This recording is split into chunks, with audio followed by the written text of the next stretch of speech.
Cyclic और Mediterranean सी में पाए जाते हैं। The hot weather season, the duration of the hot weather season is from March to March से मई महीने तक गर्मी पड़ती है।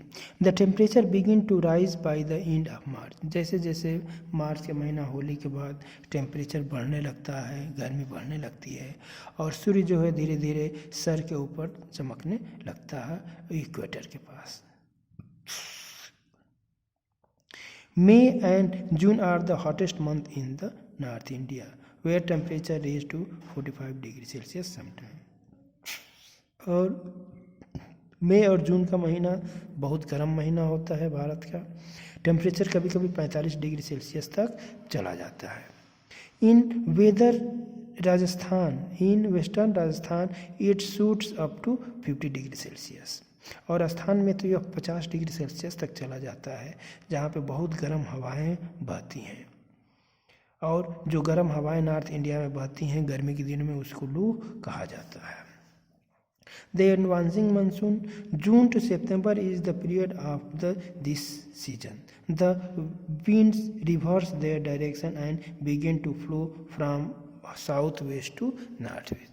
ये सीजन में जो हवाएं होती हैं समुद्र की तरफ से मेन लैंड की तरफ बहना प्रारंभ करती हैं और अपने साथ मानसून लेकर के आती हैं। They blow from sea to land and have a lot of moisture, उनके अंदर मॉइस्चर होता है, पानी भाप के रूप में भरा रहता है, जिससे बारिश होती है।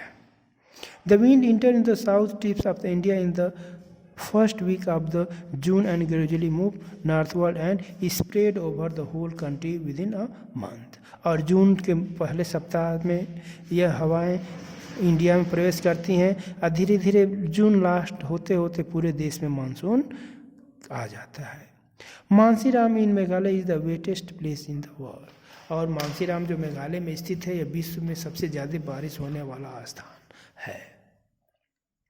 The monsoon season affect the life cycle and economic activity of the people throughout India. The farmers all over the India start their agricultural activity with the onset of monsoon। और भारत का जो कृषि प्रधान देश है, यहाँ पे किसानों का जीवन या लाइफ स्टाइल मानसून पे डिपेंड करता है। जब बारिश होने का मौसम आता है तो लोग उस हिसाब से अपने पौधों को अपने खेत में बीज बोने की तैयारी करने लगते हैं। The first rain of the monsoon is welcome with joy in every part of country, और जो फर्स्ट रेन पड़ता है बारिश का देश में बहुत स्वागत होता है। They timely rainfall help in getting good harvest, और जब टाइम से बरसात होता है, पर्याप्त बरसात होता है, तो यह हमको अच्छा फसल देने में सहयोग करता है।